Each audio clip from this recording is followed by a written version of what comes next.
Close your eyes and let me take you on a journey, not through space, but through time. Tonight, we'll travel together across thousands of generations, watching as our ancestors transformed from wanderers into builders, from survivors into dreamers, from scattered bands into the architects of civilization itself. This is the story of us. Every triumph and tragedy, every discovery and loss, every fire lit against the dark. It's a story written in stone and clay, in the rings of ancient trees, in the very genes we carry. And it begins not in a city, but in the vast, wild heart of Africa, where the first truly human thoughts flickered to life like flames in an endless night. So breathe deeply. Let the concerns of your day drift away. We're going back before smartphones and cities, before writing and wheels, before kingdoms and coins. Back to a time when the entire human family could have gathered around a single fire, and every person alive could look up at the same stars and wonder the same ancient question: what are we? And what might we become? Let's begin at the beginning. 300,000 years ago, in the varied landscapes of Africa, something remarkable was happening. Not a sudden flash, not a single moment of transformation, but a slow awakening. Across savannas and forests, near lakes that have long since dried to dust, lived people who looked almost like us. Their faces would seem familiar if you passed them on a street, though their world would be unrecognizable. These were not the first humans. For more than 1,000,000 years before them, earlier ancestors had walked upright, made tools, and learned to work together. But something was different now. The mind inside that familiar skull was becoming something new. It could imagine things that didn't exist yet. It could plan for seasons that hadn't arrived.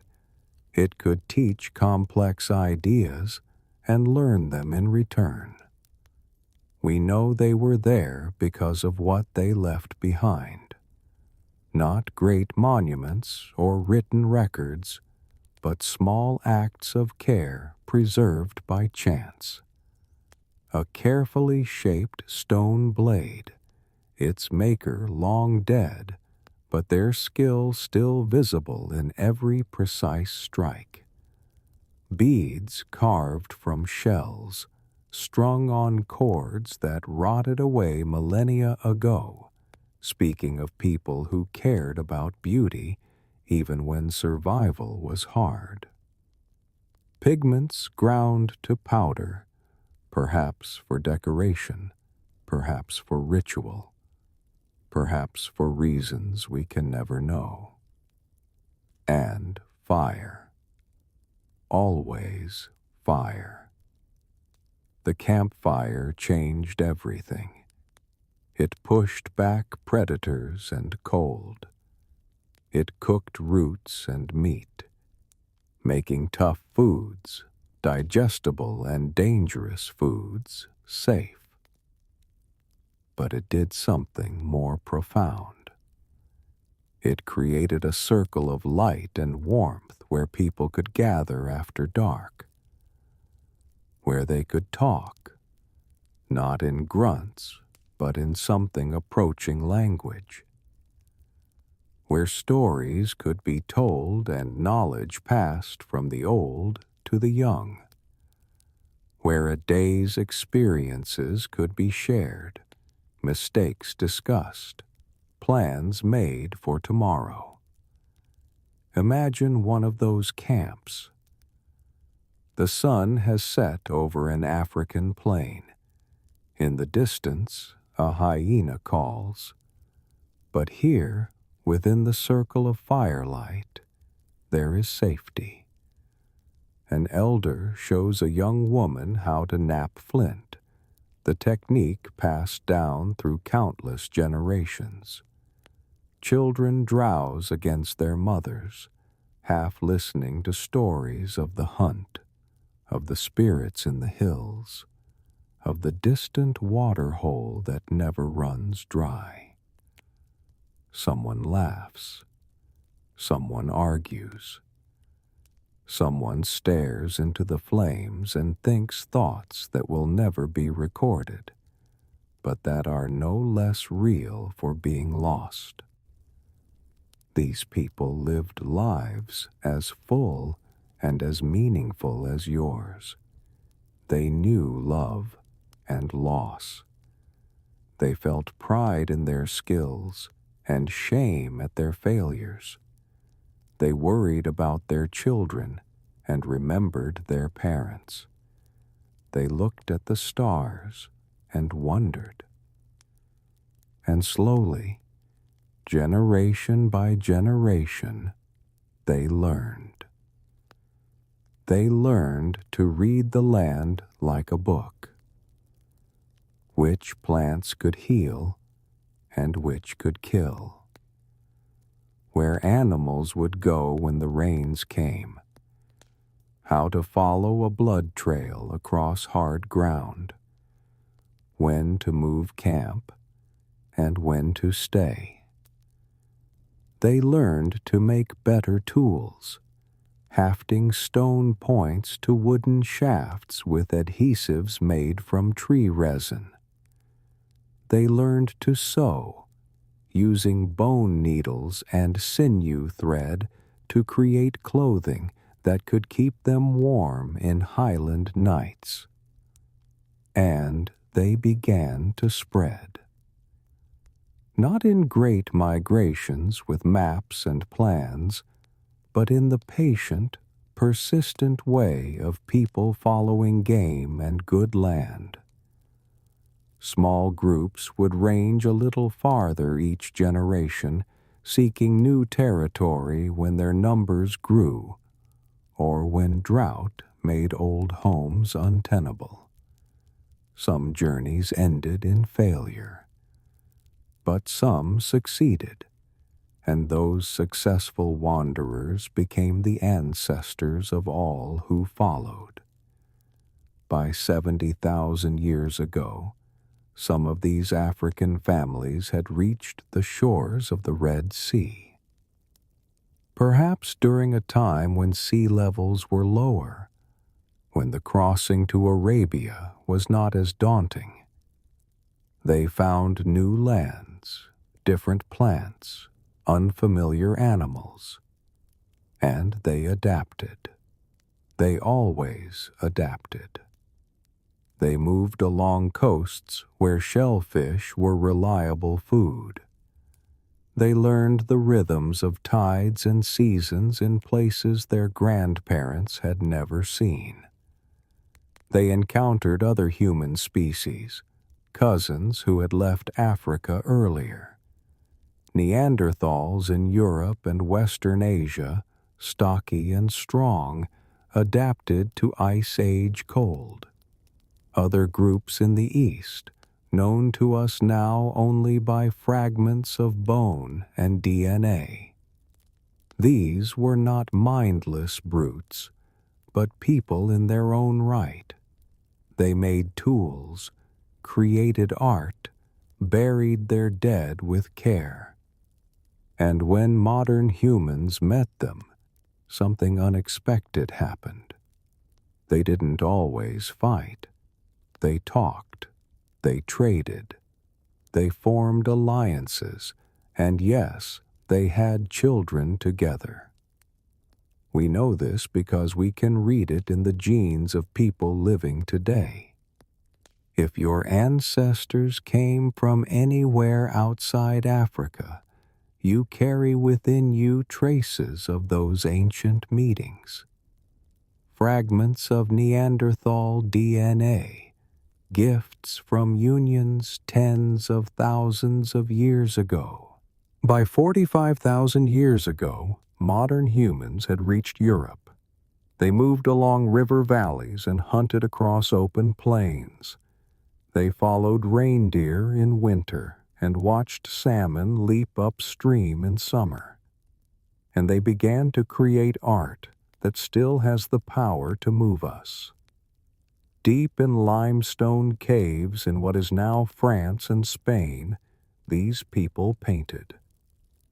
By flickering torchlight, they drew horses with such skill that the animals seem ready to gallop off the cave wall. They painted aurochs, those massive wild cattle now extinct. They painted lions and mammoths and rhinos. They blew pigment around their hands, leaving negative images like signatures across millennia. This was not idle decoration. These caves were special places, set apart from daily life. Places of ceremony, perhaps of prayer, certainly of meaning. What were they trying to say? We can only guess. Perhaps the paintings were prayers for successful hunts. Perhaps they were teaching tools for the young.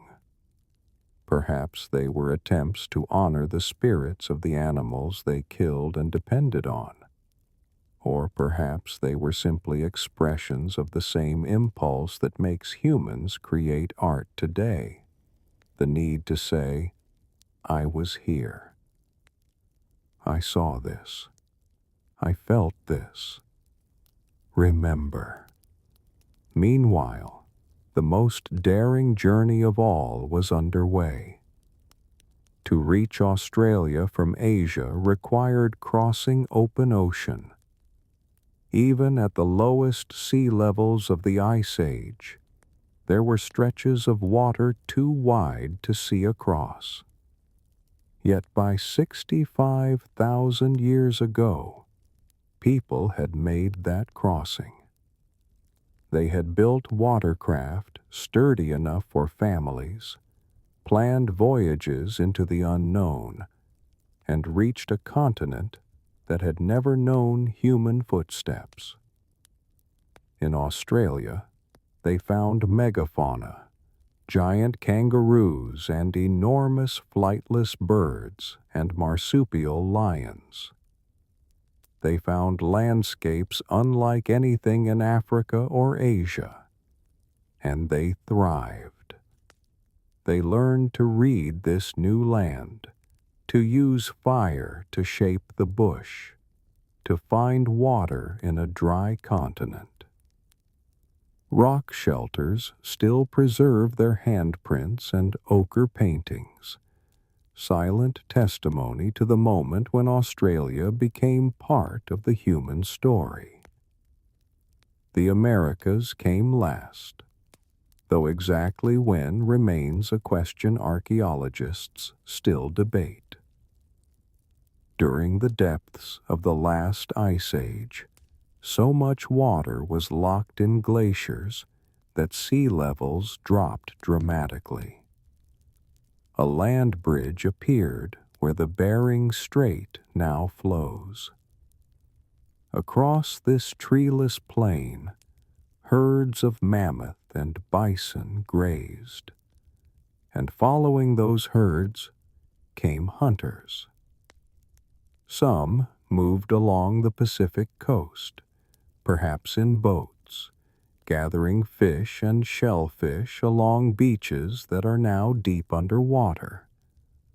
Others waited until corridors opened between the great ice sheets, then moved south into a landscape empty of people but teeming with game. Within a few thousand years, humans had reached the southern tip of South America. It was a migration that covered 2 continents, adapting to every climate from Arctic tundra to tropical rainforest to high-altitude desert. And everywhere they went, they changed the world simply by arriving. Large animals that had never known human hunters learned too late to fear these clever, persistent predators. Mammoths and giant ground sloths, cave bears and saber-toothed cats, all gradually disappeared. Climate change played a role in many of these extinctions. But so did we. It's an uncomfortable truth, but one we must face. Humans have been reshaping the planet's ecology for tens of thousands of years. By 15,000 years ago, the map of humanity looked very different from what it had been. Every habitable continent now held human populations. From the frozen north to tropical islands, from mountains to deserts, people had proven they could survive almost anywhere. They had developed hundreds of different languages, countless variations in tools and clothing and shelter. They had become already diverse. Yet for all this spread and variation, they shared common patterns. They lived in small bands, usually extended families of 20 to 50 people. They moved with the seasons, following game and ripening plants. They valued cooperation because no one could survive alone. They told stories to bind their groups together and to pass on crucial knowledge. They respected the elderly for their experience and cherished children as the future. They buried their dead with ceremony that suggests they believed in something beyond the visible world. And they innovated constantly. The spear thrower, which gave a hunter's arm extra length and power. The bow and arrow, which allowed hunting from a distance. The fish trap, the weir, the net. Tailored clothing with careful stitching. The first domesticated animal, the wolf that became the dog. Choosing to live alongside humans and helping them hunt and keep watch. Better shelters, some built from mammoth bones where wood was scarce. Bags and baskets woven from plant fibers. All the accumulated cleverness of people trying to make life a little easier, a little more secure. This was the long dawn of humanity. Not a single breakthrough, but thousands of small steps. Not one genius, but countless forgotten innovators. Not rapid change, but patient, persistent learning that accumulated across generations. By the time the Ice Age ended, humans had become the most successful large mammal on Earth. Not through strength or speed, but through cooperation, communication, and creativity. They were ready for the next great transformation. Though they didn't know it yet, some of them were about to stop wandering and start staying put. They were about to plant seeds and build permanent homes. They were about to invent civilization. But that story begins not with a bang, but with wild grass and patient observation.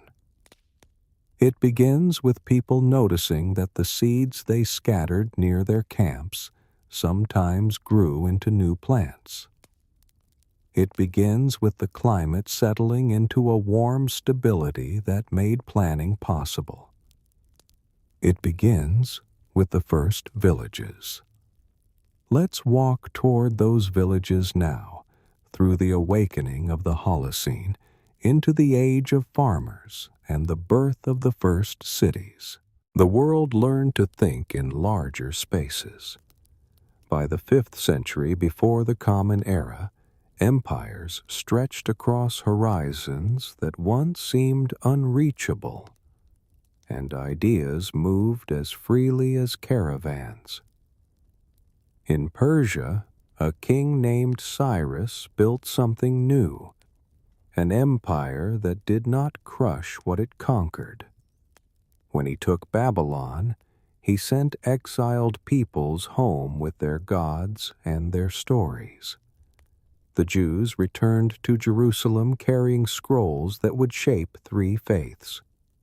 His successors, Darius and Xerxes, ruled from the Indus to the Aegean, not by force alone, but by roads, coinage, and a network of inspectors called the eyes and ears of the king.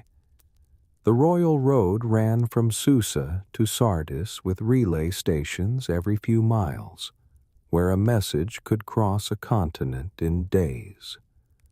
Gold coins stamped with royal archers made promises merchants could trust. Underground channels called qanats brought water from mountains to dry fields, a technology that outlasted every dynasty. To the west, Greek city-states asked a dangerous question. What if citizens ruled themselves? Athens tried an experiment. It paid jurors, chose officials by lottery, and let any man stand in the assembly and argue. It was messy, loud, and electric. Playwrights asked, what happens when pride oversteps law? Historians wrote about war without blaming gods. In victory against Persia, the Greeks did not find peace. They turned on each other. Sparta and Athens bled themselves dry in a long war that left both exhausted.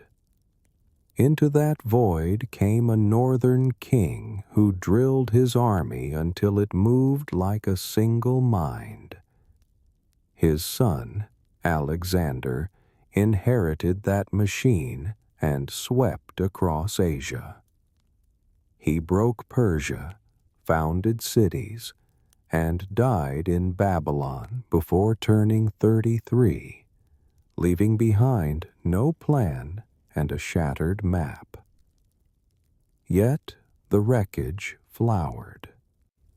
The Hellenistic world became a web of kingdoms where Greek was the language of power and local cultures kept their pride. In Alexandria, scholars gathered every book they could find and tried to think for a living. Euclid distilled geometry into axioms. Archimedes bent his mind around levers and spirals. Eratosthenes measured the earth with a stick and a shadow, and came terrifyingly close to the truth. It was an age that trusted observation and reason, and it left behind tools that still sharpen the mind. Across the Mediterranean, Rome was learning to govern. It began as a republic of farmers and soldiers, but victories brought complications. Generals returned with armies loyal to them, not to the Senate. Wealth pooled in the hands of a few. Grain from Africa undercut Italian farmers and filled the city with the hungry. Brothers who tried to help the poor were murdered, and the republic cracked. Civil war followed.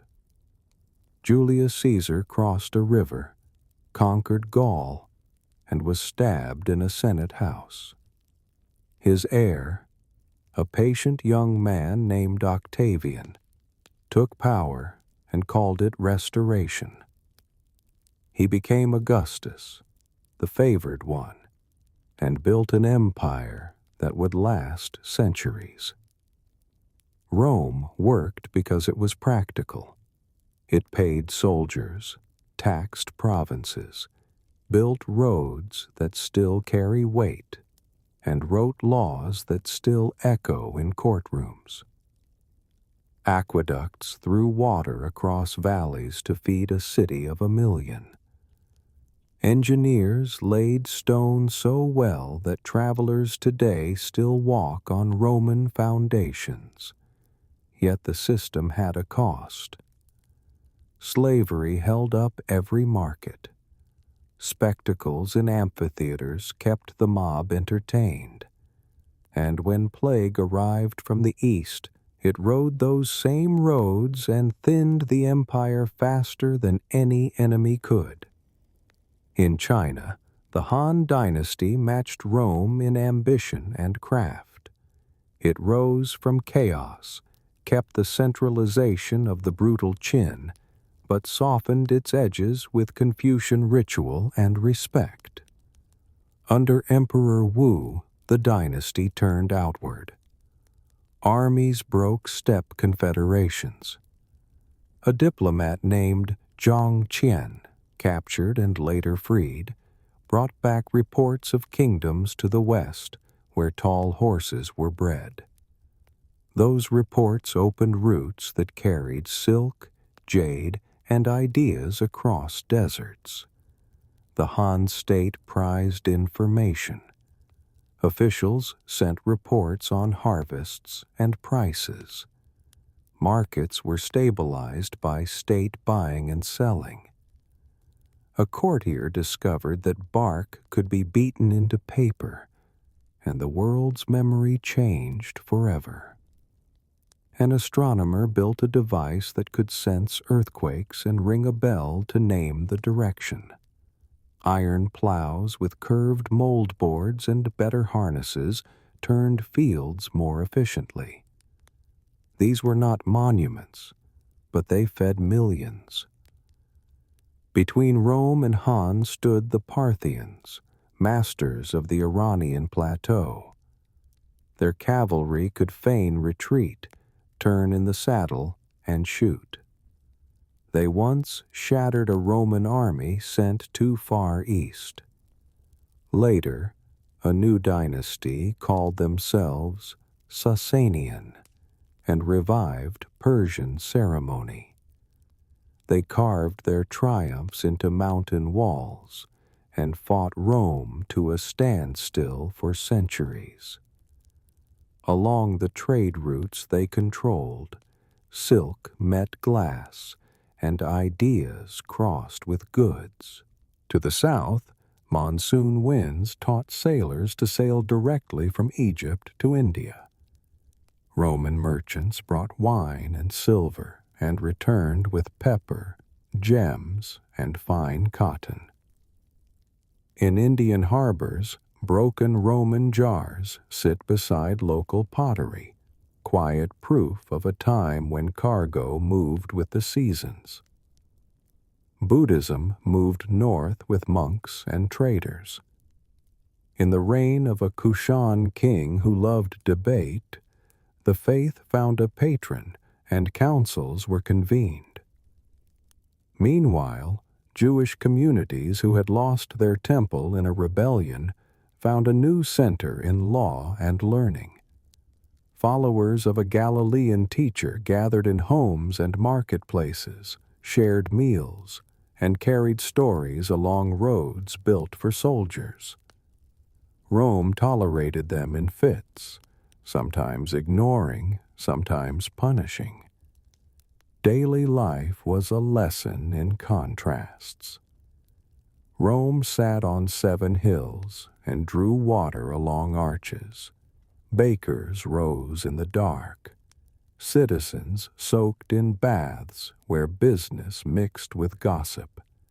In North Africa, Carthage rose again as a jewel of theaters and libraries.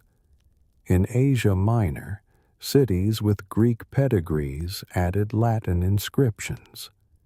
In China, Chang'an was a planned grid with regulated markets. At the frontier, farmers in military colonies planted with one eye on the horizon. The age ended in shadows.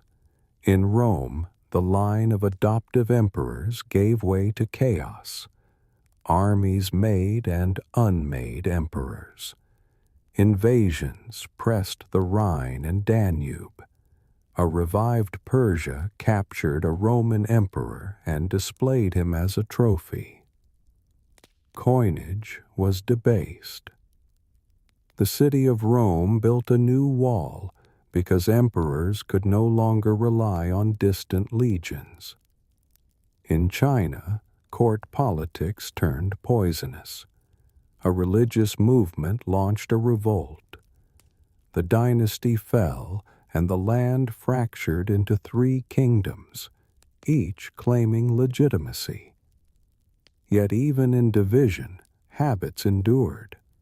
Records were kept. Agriculture improved. Scholars kept writing. The classical world gave later ages more than ruins. It proved that law could hold empire together, that bureaucracy could serve the public, and that trade could turn strangers into partners. It also warned that prosperity carries fragility. From Spain to the Yellow River, people learned to live in cities of unprecedented size, to tolerate alien customs, and to judge rulers by roads, granaries, and peace. By the 4th century, that confidence had frayed. New peoples rode in from steppe and forest. Faiths that began at the margins became central.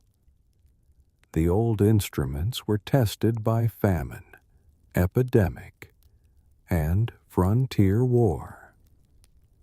The world did not collapse so much as melt and reform. The first tremor came near Adrianople in 378. Gothic fighters, allowed across the Danube as refugees from the Huns, rebelled after being abused. A Roman emperor died on the field. Heavy infantry, which had dominated for centuries, could not match mobile archers and flexible fighters. The empire adjusted. It recruited federates under their own leaders. When Theodosius died in 395, the split between an eastern realm ruled from Constantinople and a western one ruled from Italy became permanent. The West proved brittle. In 410, a Gothic king entered Rome and allowed his men to plunder for 3 days. The shock was spiritual. Philosophers and bishops wrote explanations. One argued that Rome was never promised earthly eternity, and that Christians should hope elsewhere. In 451, Attila pushed into Gaul and was stopped near a small town. 2 years later, he died after a wedding, and his confederation unraveled. In 455, the Vandals sailed up the Tiber and looted Rome methodically. In 476, a soldier deposed a boy emperor and sent the imperial regalia east. The West had evaporated into a mosaic of successor kingdoms. The East endured because it had money, walls, and a culture that prized continuity. Constantinople sat behind fortifications that had been reinforced after an earthquake. Tax officials kept records. The state managed bread prices by controlling shipments from Egypt. In the 6th century, Justinian tried to restore the empire's old reach. He reconquered North Africa in a brilliant campaign, fought a brutal war in Italy, and ordered architects to raise a church with a dome that seemed to float on light. He also ordered jurists to compile ancient laws into a coherent code, a body of civil law that would feed courts for 1,000 years. Yet even emperors cannot bargain with microbes. In 541, plague arrived on grain ships from Egypt. Corpses burned on islands. Tax registers recorded missing taxpayers.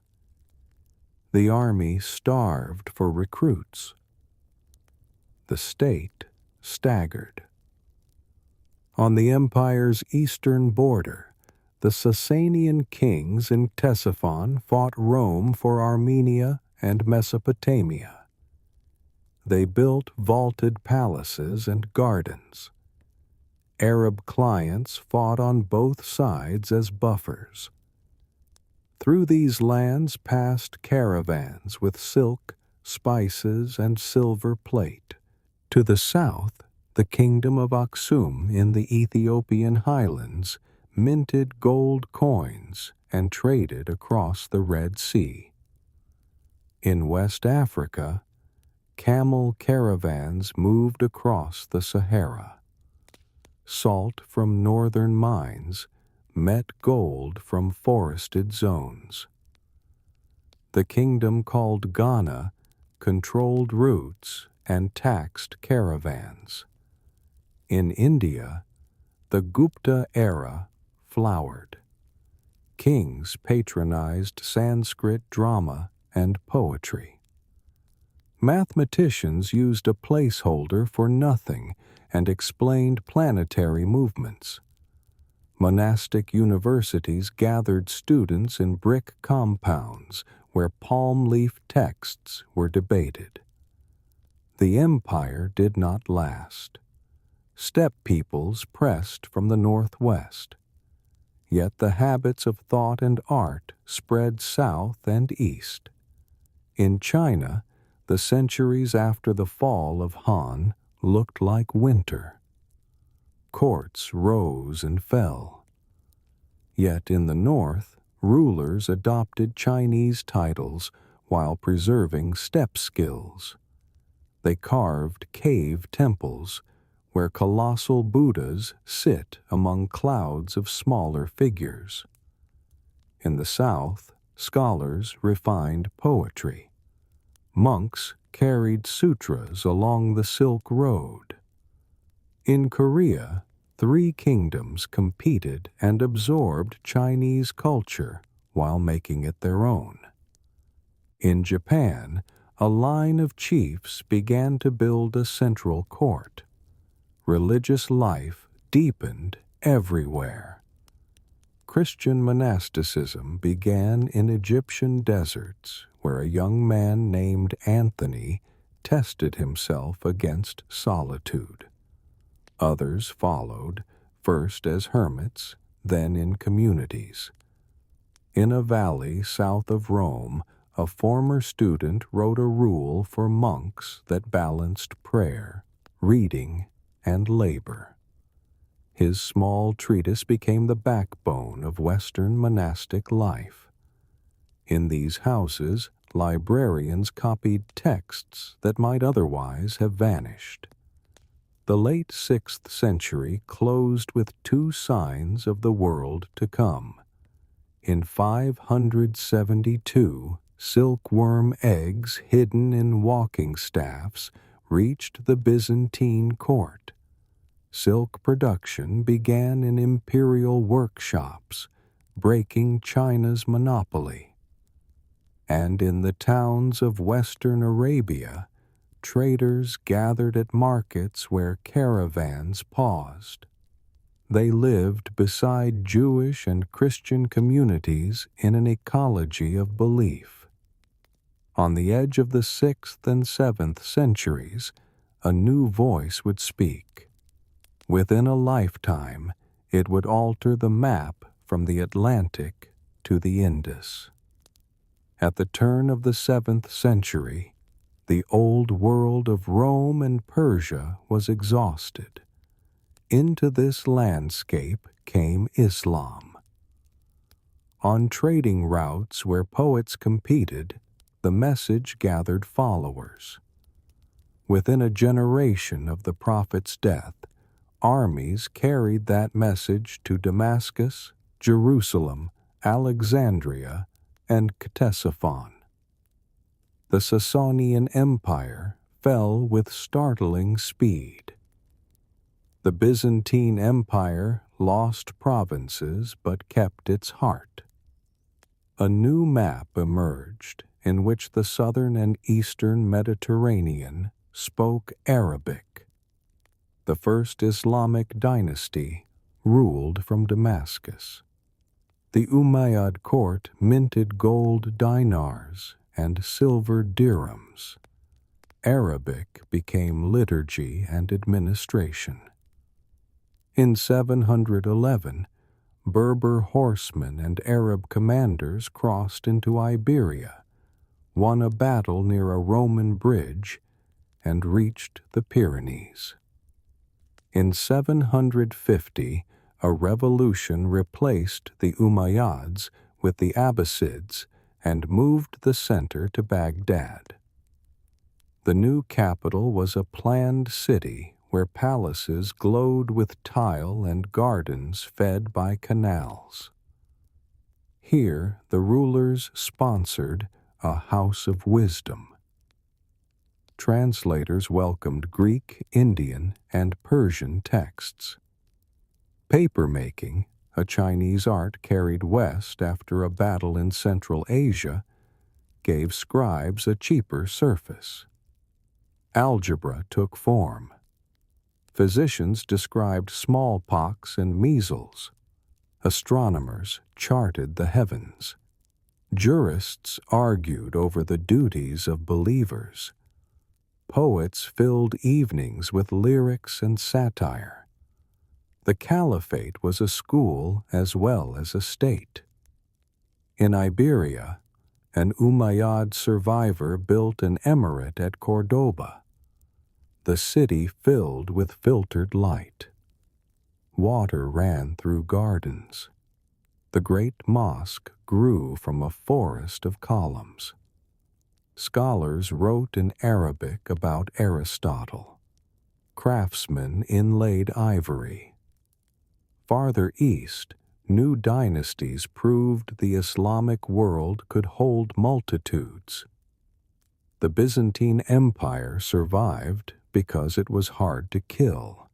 When an Arab army and fleet tried to ring Constantinople, Greek fire saved the city.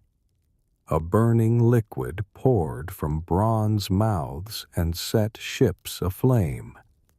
The empire reorganized provinces into military districts that raised troops locally. Court and clergy wrestled over the place of images in worship. Disputes were not about art alone. They were struggles over authority and the boundary between the sacred and the imperial. In the Latin West, new kingdoms learned to govern. The Frankish realm grew under a family of mayors who became kings. Charles, called the Great, rode from the Pyrenees to the Elbe. He fought Saxons with sword and missionary, hosted scholars, and received an elephant from the caliph in Baghdad. On a winter day in 800, he prayed in the old basilica at Rome and rose to find a crown on his head. The title rekindled an ancient word. The Carolingian court then stocked monasteries with correct texts, trained scribes to write clearly, and insisted bishops and counts learn enough Latin to administer without confusion. The repair was interrupted by sails. From Scandinavian fjords, longships shot across dark water. Vikings were raiders when it suited them, and traders when it paid better. They struck monasteries, learned navigable rivers, and reached Paris, Seville, and Kiev. They founded a winter market on the Dnieper, sent furs and slaves south, and brought back silver dirhams. Some took service in the Byzantine palace. Others settled. A chieftain accepted land at the mouth of the Seine. Some people live in Iceland. Eric the Red sailed west to a coast he named for its color, and his son pushed farther to a place of grapes and timber where their camp did not last, but their rumor did. At the same time, new waves of steppe riders pressed into Central Europe. Magyar horsemen brushed the Alps until defeats and land grants drew them into a more settled life. In the British Isles, missionaries and kings wrote another chapter. Irish monks sailed slim curraghs to found remote houses of prayer. In Northumbria, a patient monk named Bede wrote a history that tried to measure time accurately and sift miracle from evidence. The patchwork of Anglo-Saxon kingdoms fought until a series of Danish invasions forced cooperation. Alfred of Wessex built ships and defenses that saved his people. Across Africa and Asia, there was ferment. In West Africa, caravans walked the Sahara. The kingdom of Ghana taxed trade. To the east, Christian polities along the Nile in Nubia raised cathedrals and painted saints. Along the Swahili coast, small towns spoke a new language born of Bantu speech and Arab trade. In India, the Pala kings patronized the monastic university of Nalanda. In the south, temple builders carved stories in stone.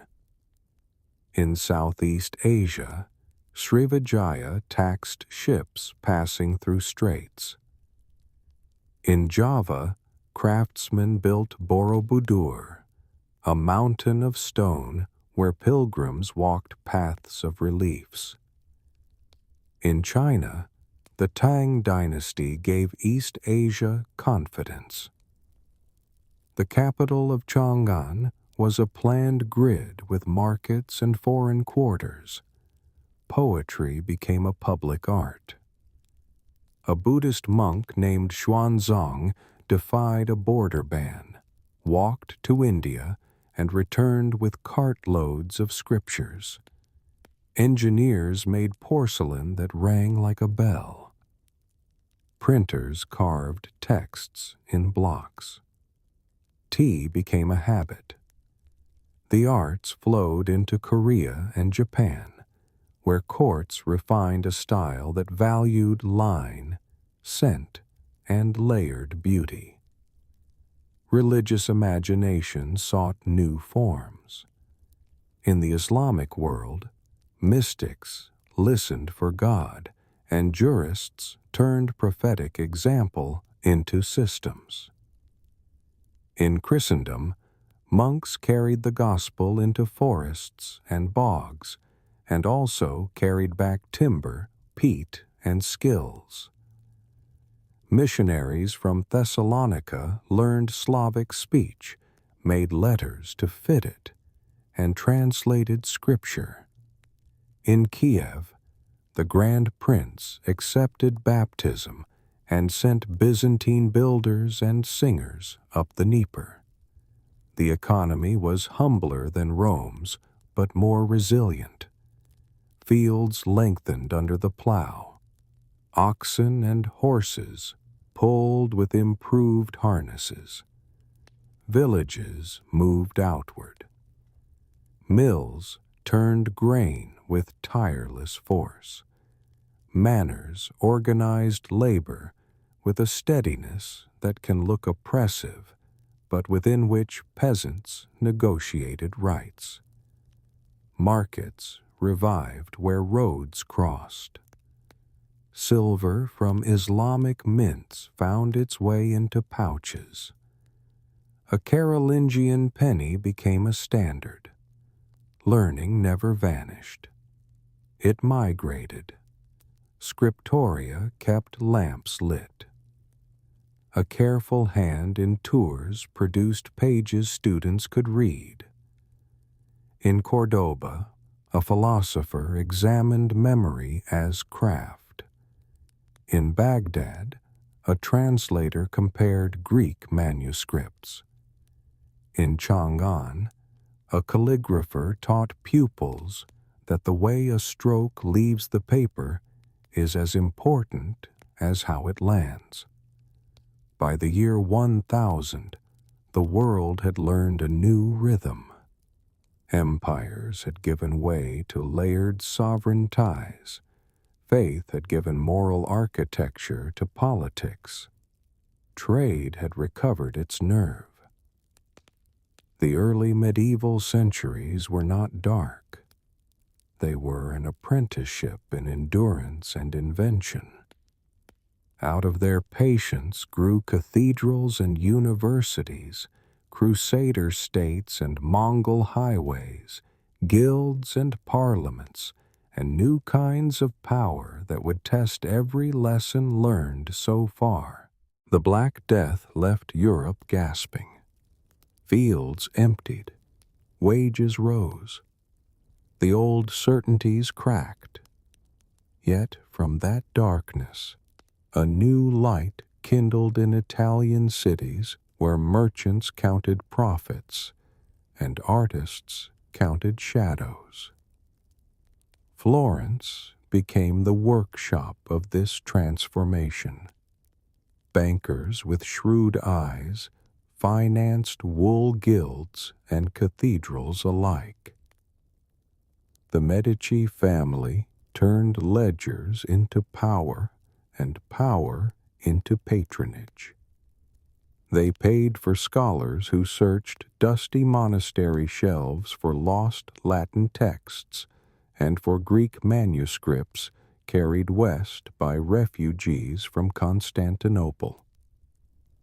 These humanists taught that eloquence is a civic weapon, and that the ancients had known how to think clearly about virtue and the state.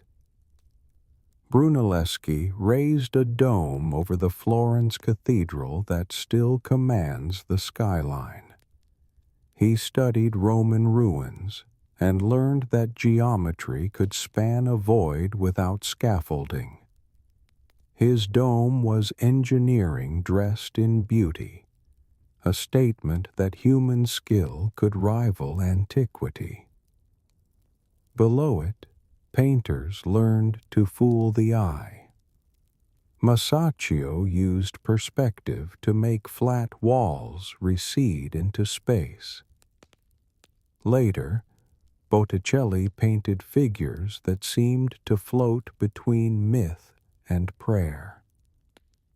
Leonardo da Vinci filled notebooks with sketches of helicopters, submarines, and the muscles beneath a smile. He dissected corpses by candlelight and drew anatomies that surgeons would admire centuries later. Michelangelo carved a young David from a block others had abandoned and painted a ceiling where God reaches toward Adam with the drama of a thunderstorm. These works mattered because they declared the human body and the human mind worthy of celebration. The Renaissance was not only an imitation of Greece and Rome, it was a rebirth of confidence. Art taught scripture and philosophy with a vividness no sermon could match. Wealthy families competed to leave behind chapels and altarpieces that would carry their names into eternity. Even small towns raised public squares with loggias where citizens could argue under painted arches. The humanist curriculum spread north. Erasmus of Rotterdam, a monk who loved books more than cloisters, wrote witty satires and edited the Greek New Testament with a scholar's precision. He believed that eloquence and piety could reform the church without breaking it. In England, Thomas More imagined an island republic where property was shared and reason ruled, though he wrote it in Latin and called it nowhere. These men believed that education could improve society and that corrupt institutions could be corrected by returning to original sources. Print gave their arguments wings. Johann Gutenberg, a goldsmith in Mainz, assembled movable metal type, oil-based ink, and a screw press into a machine that changed literacy forever. His first major project was a Bible, pages of which still glow with the patience of monks, but produced at a fraction of the time. Within 50 years, presses hummed in Venice, Paris, Basel, and Antwerp. Books became cheaper. Printers published law codes, medical manuals, calendars, and romances. A merchant could buy an arithmetic textbook. A parish priest could own a New Testament. Ideas that once traveled at the speed of a copied manuscript now moved at the speed of a wagon loaded with paper. This confidence turned outward. On the Iberian coasts, sailors refined techniques borrowed from the Mediterranean and the Atlantic. The lateen sail could bite into the wind. The magnetic compass, a Chinese gift filtered through Islam, gave direction even when stars hid. Shipwrights built caravels that were small, sturdy, and could return against prevailing winds. The Portuguese crown funded voyages down the African coast with a patience that matched its limited resources. Captains learned to swing wide into the Atlantic to catch currents that carried them home, a trick called the Volta do Mar. In 1488, Bartolomeu Dias rounded the Cape of Good Hope and opened a sea route to the Indian Ocean. A decade later, Vasco da Gama reached Calicut with ships, cannon, and arrogance. He brought back pepper and gem and news that the sea could replace the caravan. The Portuguese then built a string of fortified trading posts from Mozambique to Malacca to Macau. They controlled choke points, taxed trade, and used shipboard artillery to enforce contracts. In Goa, they created an overseas capital that mixed churches, spice warehouses, and marriage alliances with local families. The Estado da India was a commercial empire held together by monsoons and cannon. Meanwhile, a Genoese navigator named Christopher Columbus convinced the Spanish crown that he could reach Asia by sailing west. His arithmetic was wrong. The earth is larger than he thought, and an unknown continent stood in his way. In 1492, his ships struck land in the Caribbean. He believed he had found the outer islands of Asia and died still believing it. Yet his error opened a hemisphere to European eyes and European diseases. Within a generation, Spanish expeditions probed coastlines from Florida to the Rio de la Plata. Hernán Cortés landed in Mexico with a few hundred men, horses, and an uncanny ability to exploit divisions. He found an empire ruled from Tenochtitlan, a city built on a lake with causeways, markets, and pyramids that rivaled anything in Europe. The Aztec state had won its position through war and tribute, and its neighbors resented the cost. Cortés allied with the aggrieved, marched inland, and laid siege to the capital. Smallpox arrived faster than reinforcements and emptied streets before the fighting ended. The city fell in 1521, and Mexico City rose on its ruins. Francisco Pizarro followed a similar script in the Andes. The Inca Empire stretched along the spine of South America, linked by roads and fed by terraced fields. A civil war had weakened the center when Pizarro arrived. He captured the emperor at Cajamarca, held him for ransom, and then executed him. The empire fragmented. Spanish soldiers and administrators took control of mines at Potosi, where silver poured from the mountain in quantities that would reshape the global economy. The Columbian Exchange remade ecosystems and diets. American crops crossed the Atlantic. Maize took root in Africa and Asia. Potatoes became staples in Ireland and Poland. Tomatoes found their way into Italian kitchens.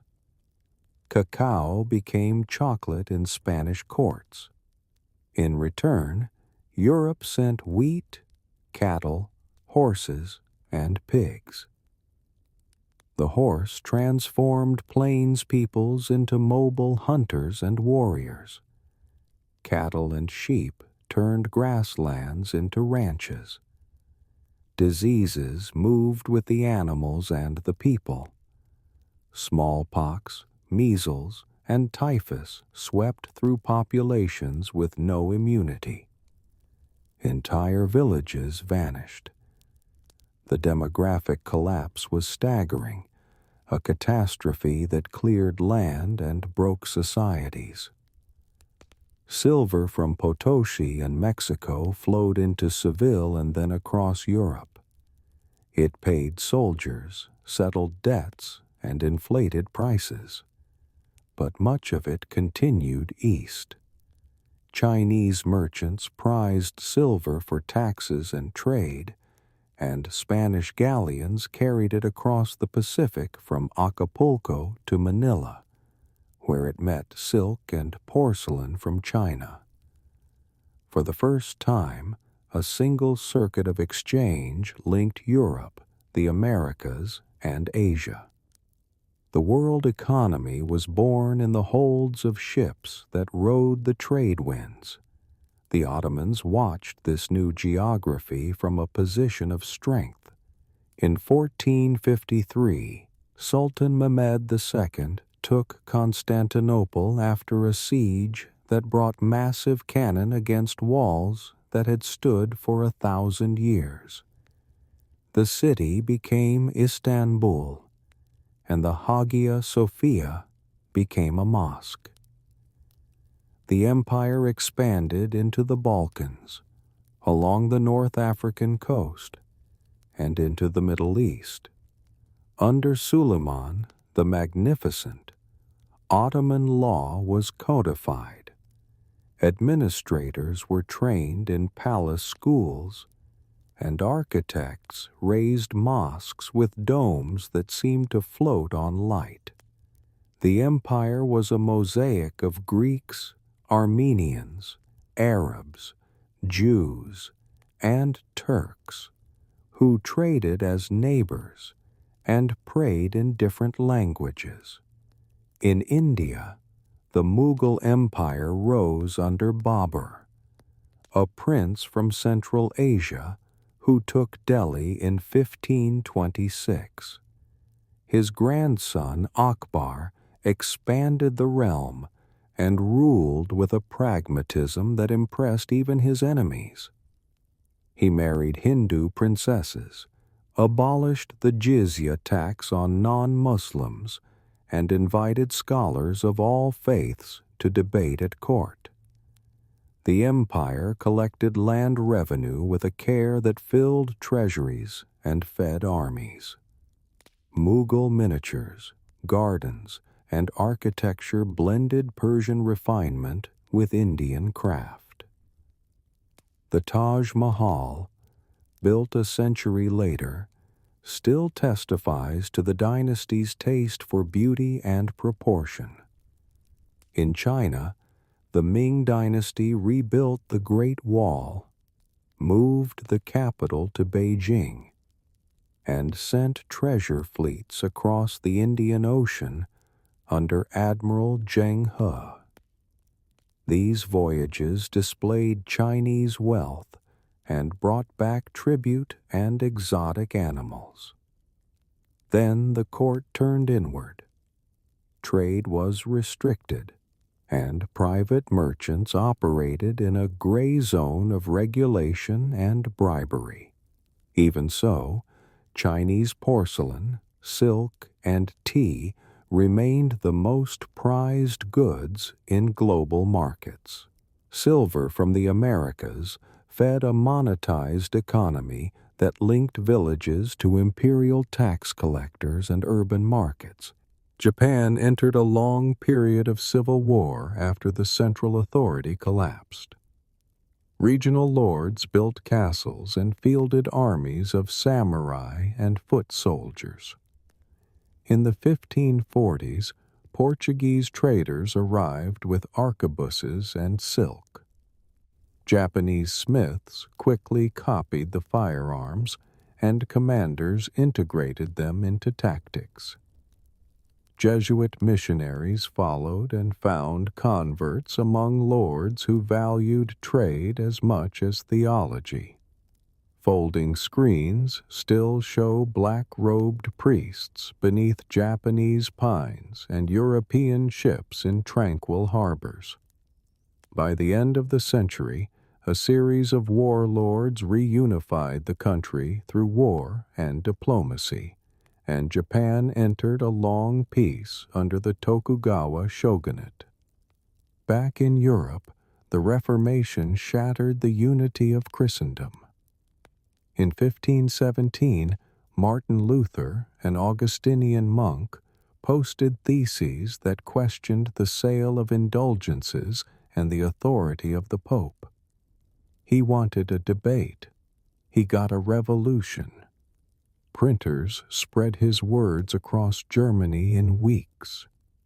Princes who resented Roman taxes and papal interference found in Luther a theological shield.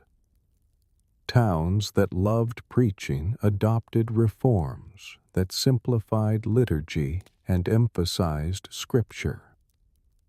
In Switzerland, Huldrych Zwingli and later John Calvin organized communities governed by consistency courts and taught that salvation was predestined and known only to God. the Catholic Church responded with its own reforms. The Council of Trent met over 18 years to clarify doctrine, discipline clergy, and reaffirm the sacraments. New religious orders formed. The Society of Jesus trained missionaries and teachers who excelled at languages and persuasion. Jesuit schools educated the sons of nobles and merchants across Europe and overseas. Painters turned churches into theaters of light and flesh, depicting saints in ecstasy and martyrs in agony with a realism that made doctrine visceral. Wars of religion followed. The Holy Roman Empire fractured along confessional lines.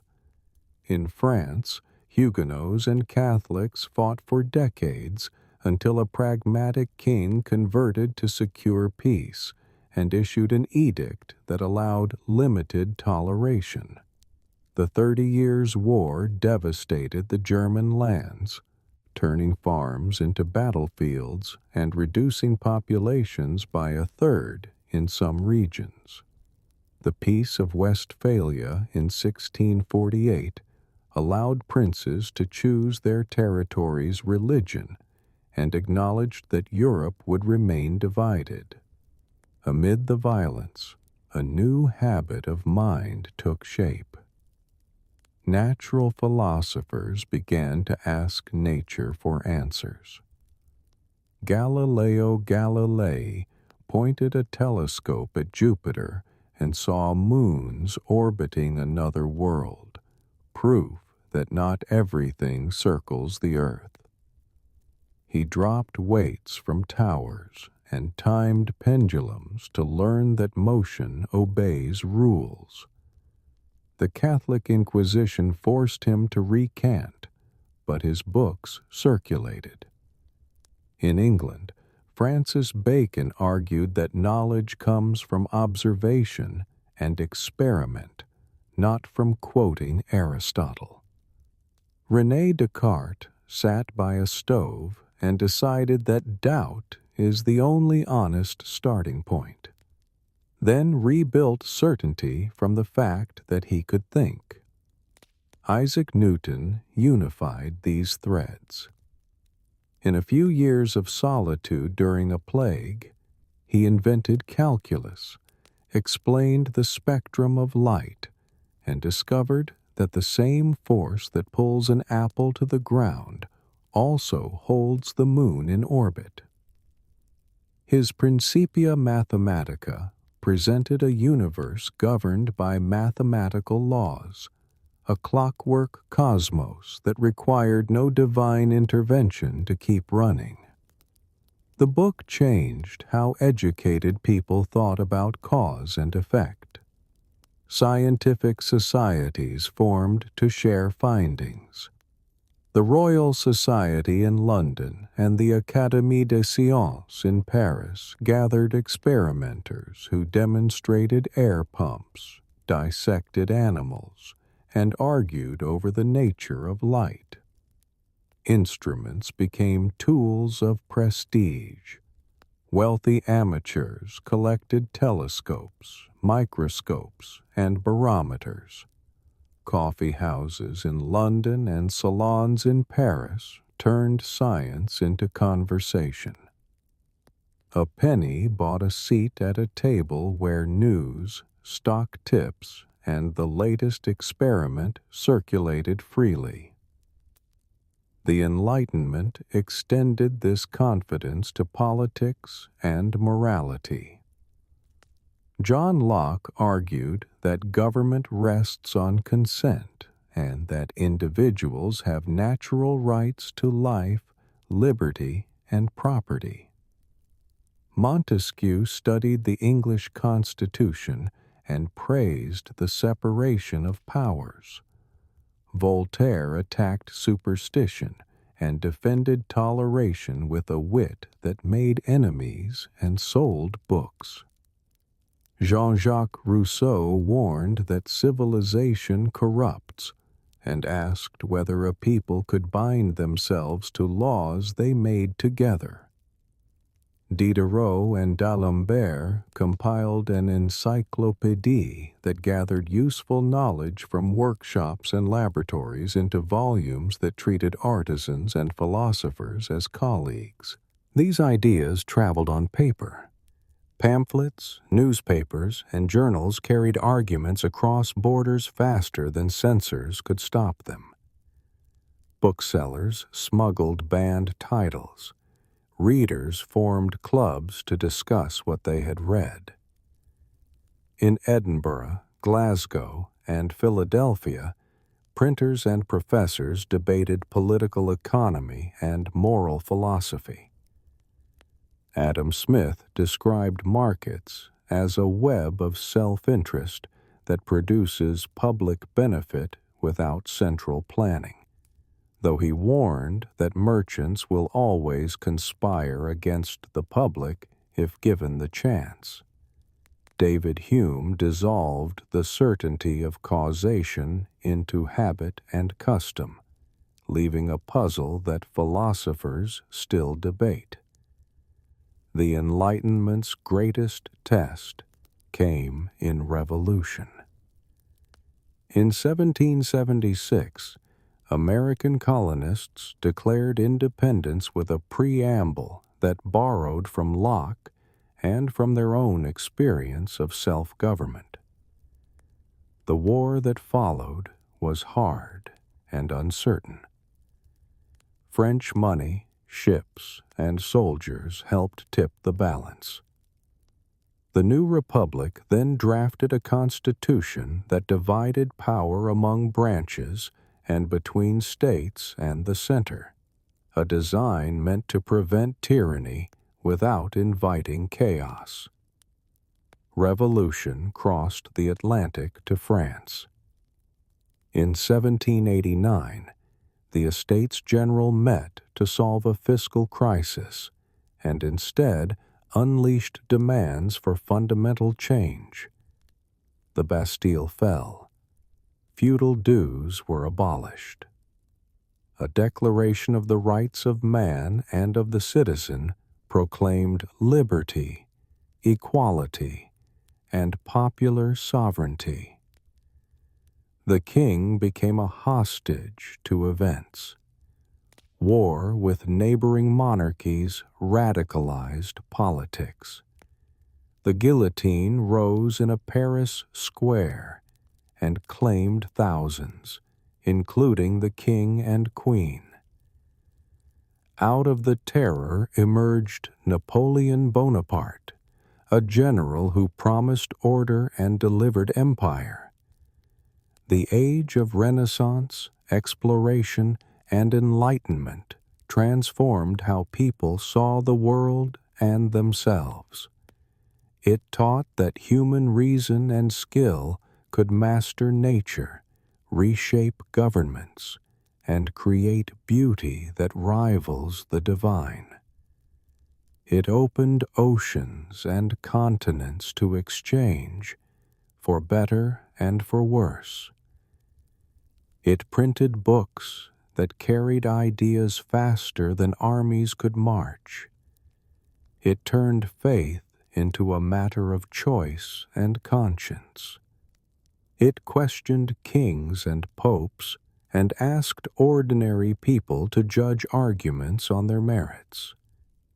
The next age would harness steam and steel to these ideas and test whether progress could be both swift and just. The 19th century opened with smoke and iron.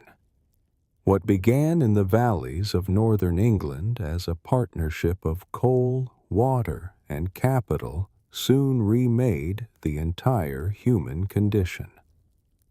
A Scottish instrument maker named James Watt had refined the steam engine from a coal pump into a prime mover that could turn wheels in mills and lift ore from mines.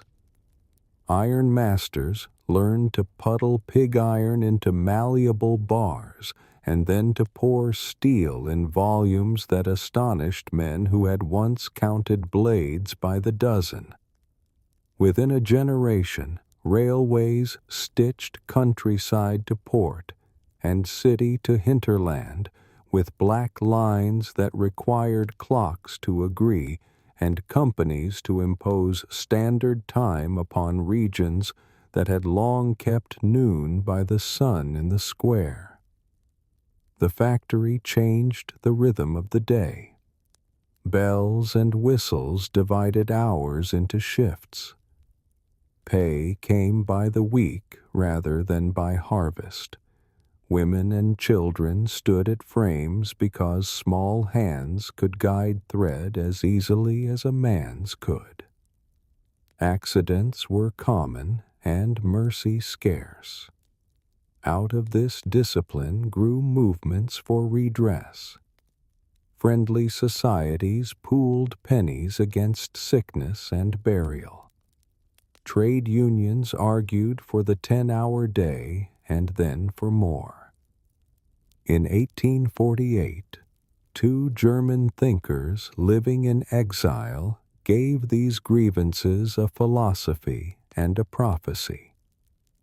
They wrote that history is a struggle between classes and that the modern world had concentrated power and capital as never before. Whether one agreed or not, their tract taught workers to read their condition and owners to listen. As factories multiplied, nations changed their clothes.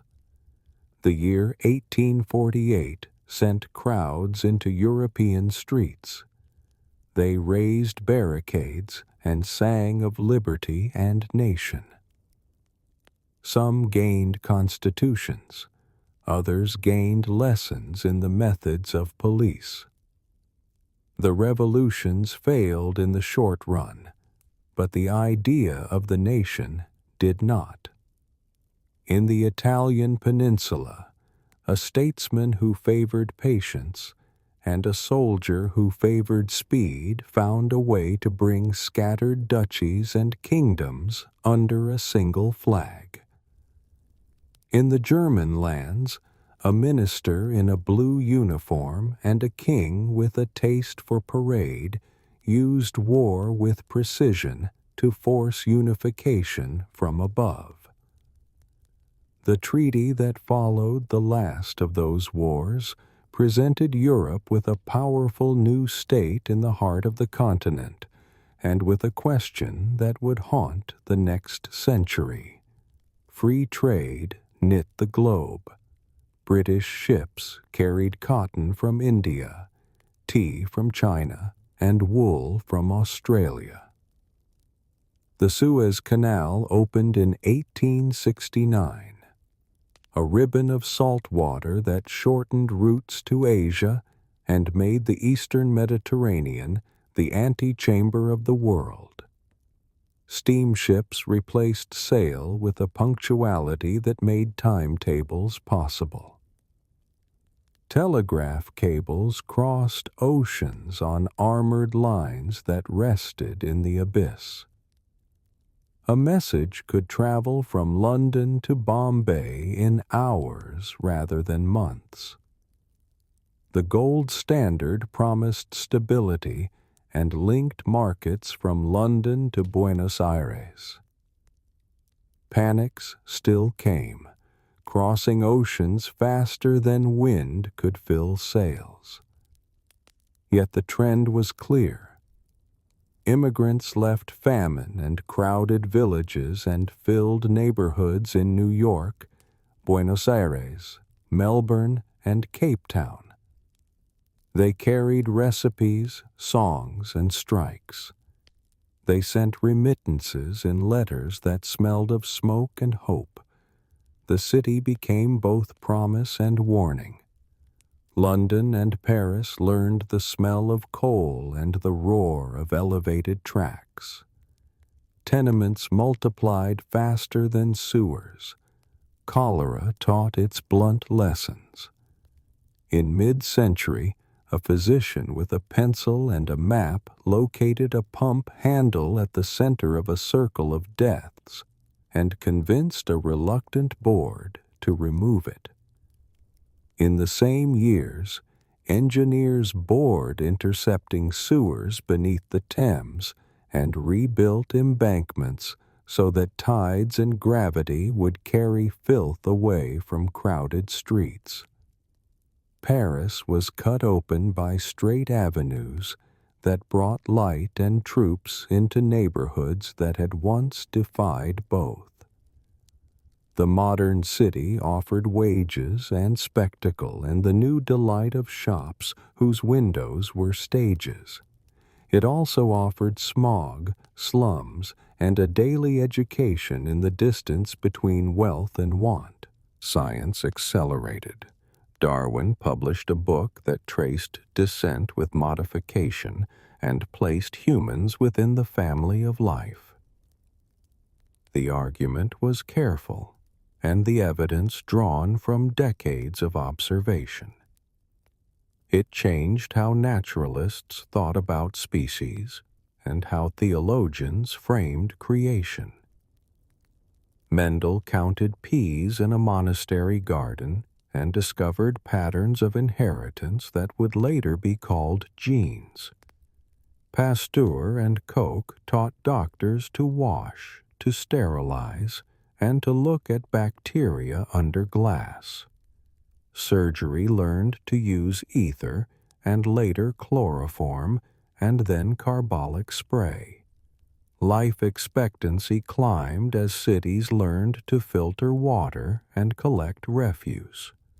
In physics, Maxwell's equations united electricity and magnetism and predicted waves that would one day carry voices without wires. Chemists turned coal into brilliant dyes and then into medicines and explosives. At the century's turn, a German chemist learned to fix nitrogen from air, a discovery that made bread and bombs in equal measure. Culture widened with literacy.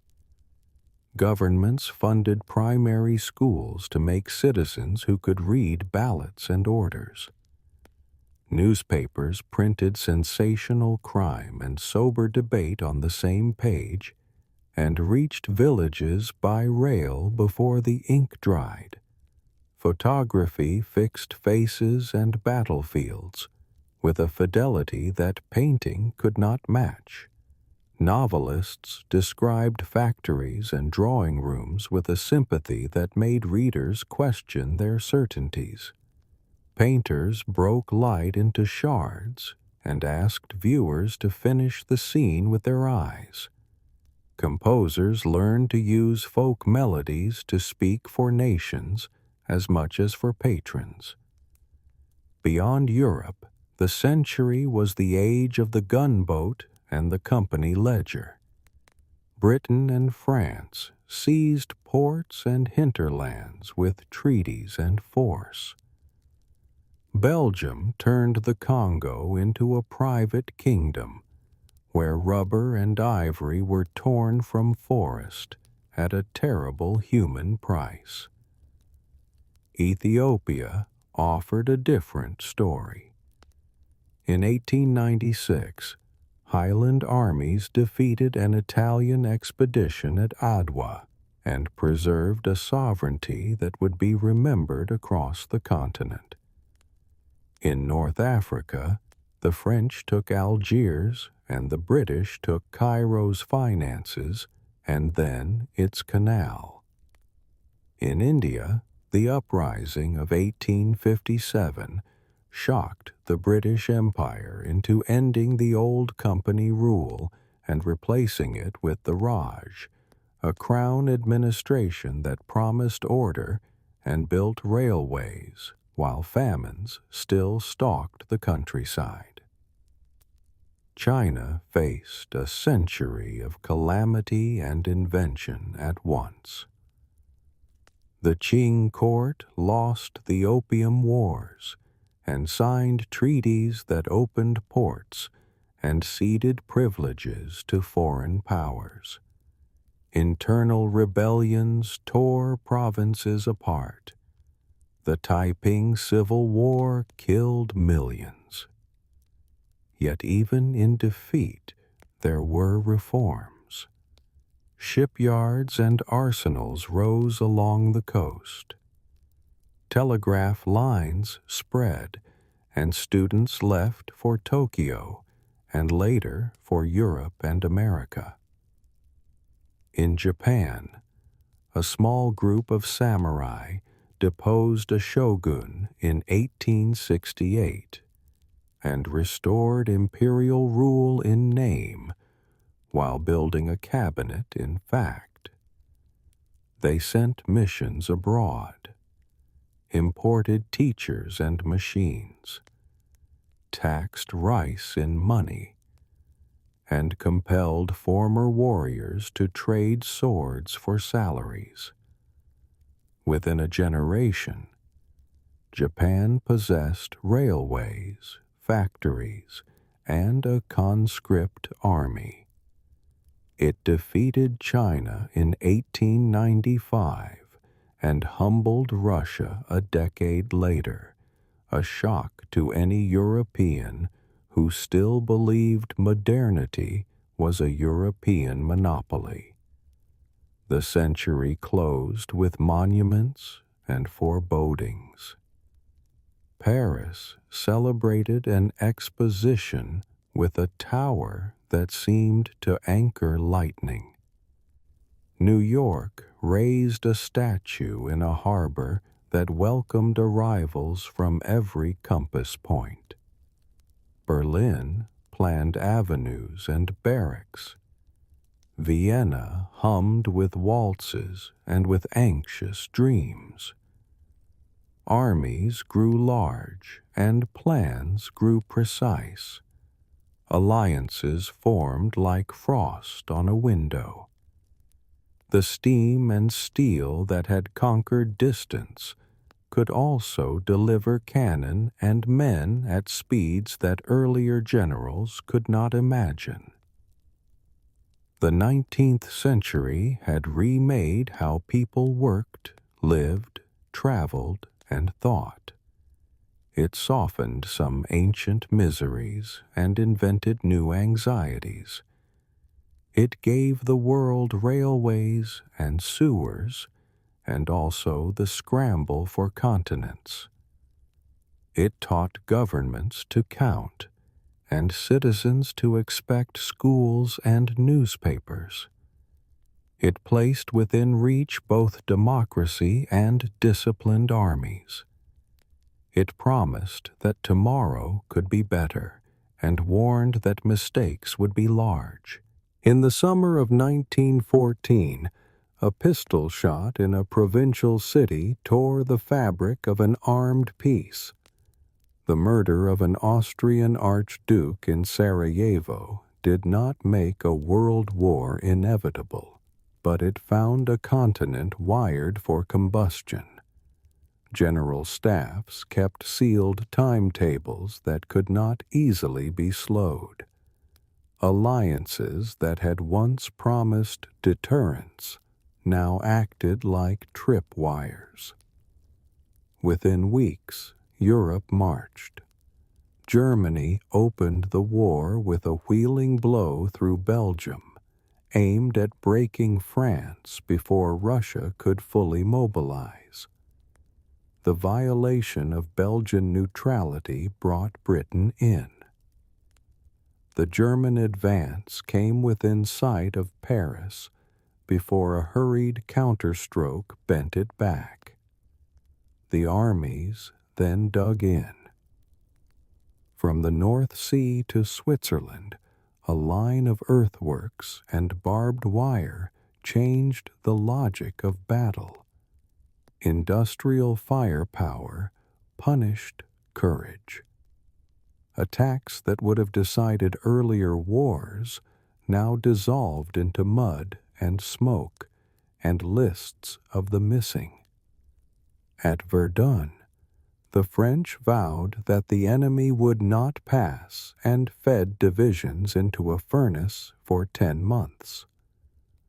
On the Somme, the British Army learned modern war on a single terrible day that left more than 50,000 casualties before noon. The Eastern Front moved more swiftly. Russia's armies surged into East Prussia, then reeled from defeats that revealed weak supply and fragile command. In the south, the Allied gamble at Gallipoli tried to force the Dardanelles.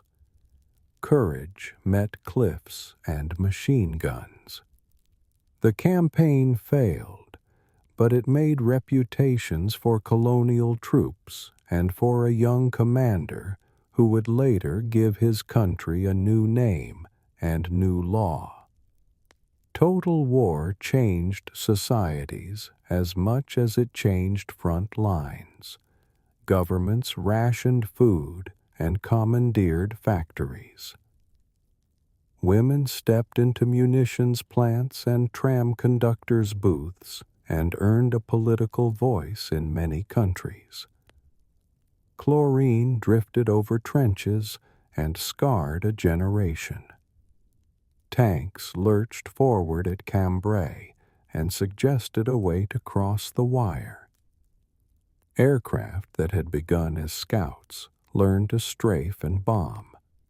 Censors and propagandists managed news and rumor. The state grew larger and more intimate as it counted men and bread. In 1917, Russia buckled. Protest over bread and war toppled the Romanov dynasty.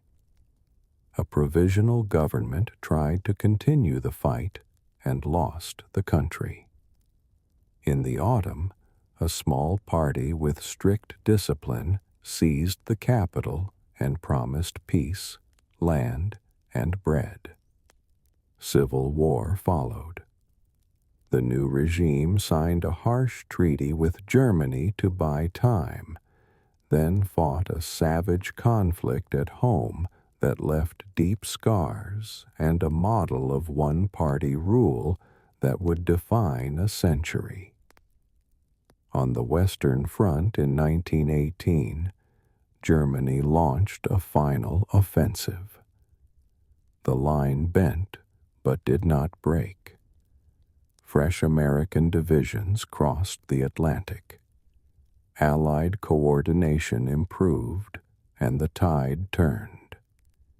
In the autumn, Allies peeled away from Berlin. On the 11th hour of the 11th day of the 11th month, an armistice silenced the guns. The peace proved as hard as the war. At Versailles, negotiators tried to draw a new map and to punish the defeated without creating martyrs. They failed at both.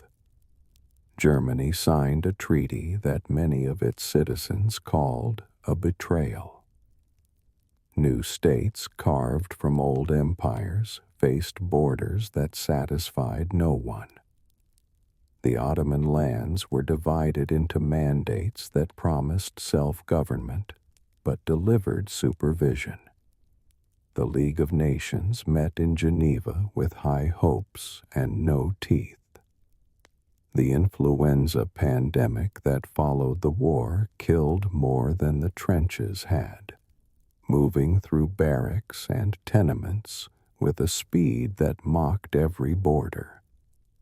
The interwar years were a laboratory of extremes.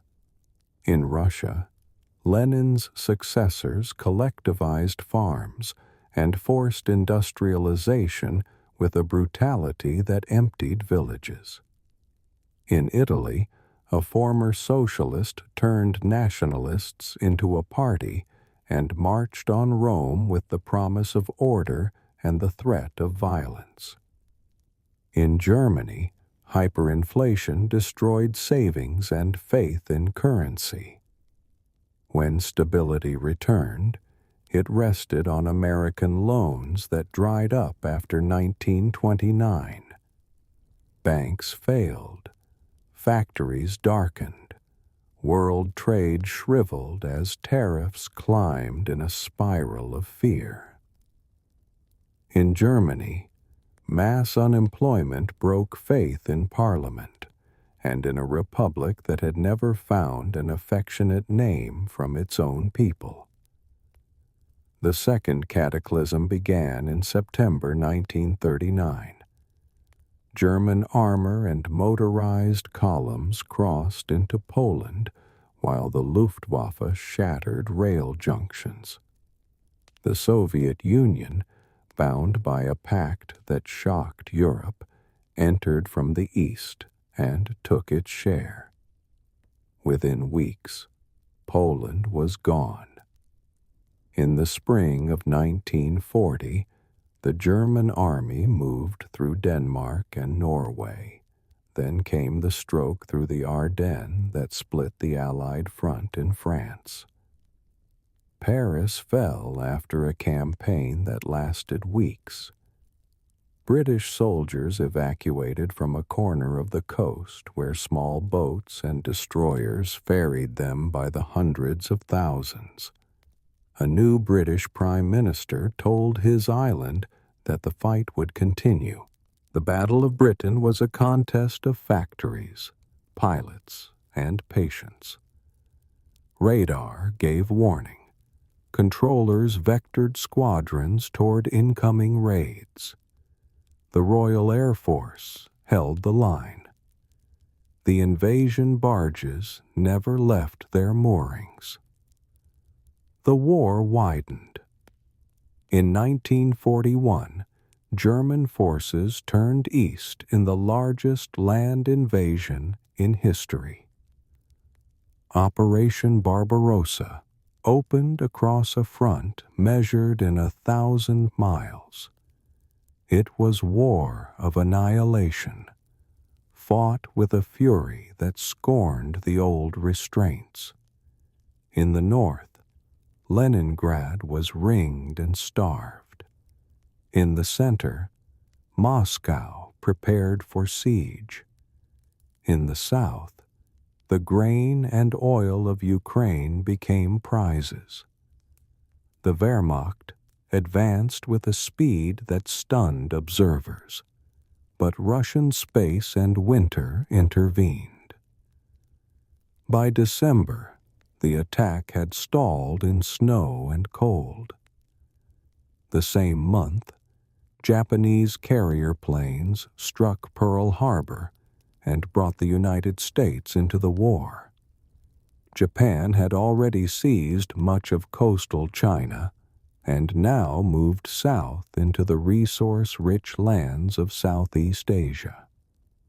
Within months, the map from Burma to the Philippines wore Japanese colors. Yet the vastness of the Pacific and the resilience of American industry made the empire vulnerable. Naval battles at Midway and the Coral Sea turned the tide. Island by island, American forces moved closer to Japan while bombers turned cities into ash. In Europe, the tide turned at Stalingrad. A brutal siege ground through winter. German soldiers froze in ruins while Soviet forces encircled them. The surrender in early 1943 was a psychological blow from which Germany never recovered. In North Africa, British and American armies pushed the Axis into the sea. Sicily fell, then Italy. The soft underbelly proved harder than expected, but Rome was liberated in June 1944, the same month that Allied forces landed on the beaches of Normandy. The invasion was the largest amphibious operation in history. It succeeded because of air power, deception, and the courage of soldiers who waded through surf under fire. The end came in 1945. In the east, Soviet armies swept across Poland and into Germany. In the west, Allied forces crossed the Rhine. Hitler died in a bunker beneath Berlin as the city burned. In Asia, the island war ground forward at terrible cost. American planners studied casualty estimates for an invasion of Japan that rose into figures no government could accept. Then a program begun in secrecy came to a conclusion. The Manhattan Project had gathered physicists, chemists, and engineers to turn theory into a weapon. In July, a device was tested in New Mexico. In August, atomic bombs fell on Hiroshima and Nagasaki. The human cost cannot be measured fully. Cities vanished in minutes. Tens of thousands died in the blasts, and many more suffered burns and radiation sickness. Japan announced surrender soon after. The war left behind technologies that defined the age. Jet engines made speed routine. Rockets became research programs that would carry satellites and then people beyond the atmosphere. Antibiotics entered civilian life and changed medicine. The computer, still a room-sized instrument, waited for a peacetime mission that would reach into every house. Women who had worked in factories and laboratories returned home in many cases, but the memory of their service remained and would feed a movement in the next generation. The age of steam and steel had given way to the age of atoms and information. The world had learned what total war could do and had built institutions to prevent it from happening again. The next chapter would test whether those lessons could hold. The guns fell silent in 1945, but the world did not find rest. It found a new geometry of power with two poles and a line of tension that ran through families and across continents. Washington and Moscow emerged with rival claims about freedom, justice, and the future. Between them lay a planet of ruined cities and colonial subjects who had learned in war that empires were not invincible. The Cold War became a contest of arsenals and ideas, of spies and students, and of peoples who insisted the old order was finished. At conferences in the war's last months, leaders drew zones and made promises. The United Nations opened with a charter pledging sovereign equality and a forum for dispute. In Europe, American credits poured across the Atlantic in a program that fed workers and bought time for parliaments to function. Recovery astonished even its advocates. In the East, communist parties rebuilt behind Red Army garrisons. A continent that had been a classroom for liberalism became a front line. Berlin wrote the drama small. When Western zones introduced currency, Soviets cut roads and rails. The city survived because aircraft flew coal and flour in round-the-clock relays for nearly a year. Air corridors and nerves held as firmly as walls. The nuclear age matured with cold logic. The United States had a brief monopoly. Then the Soviet Union tested its own device. By the mid-50s, both possessed thermonuclear weapons. Delivery systems leapt from bombers to rockets. When a silver sphere called Sputnik crossed the night in 1957, it announced that missiles could reach beyond Earth. The space race followed. A decade later, a Saturn V lifted men to the moon and delivered a boot print on gray dust. The achievement was scientific and symbolic, proof that competition could reach theaters beyond the atmosphere. Decolonization pressed forward. In 1947, Britain granted independence to India. But departure came with partition that sent millions across new borders with grief. The same year, Britain left Palestine to the verdict of war. A Jewish state declared independence and survived attack. The refugee crisis for Palestinians became a wound-shaping politics for generations. In 1956, Egypt nationalized the Suez Canal. Britain, France, and Israel struck to unseat the president. They won battles, but lost the war when both superpowers refused to bless a return to old habits.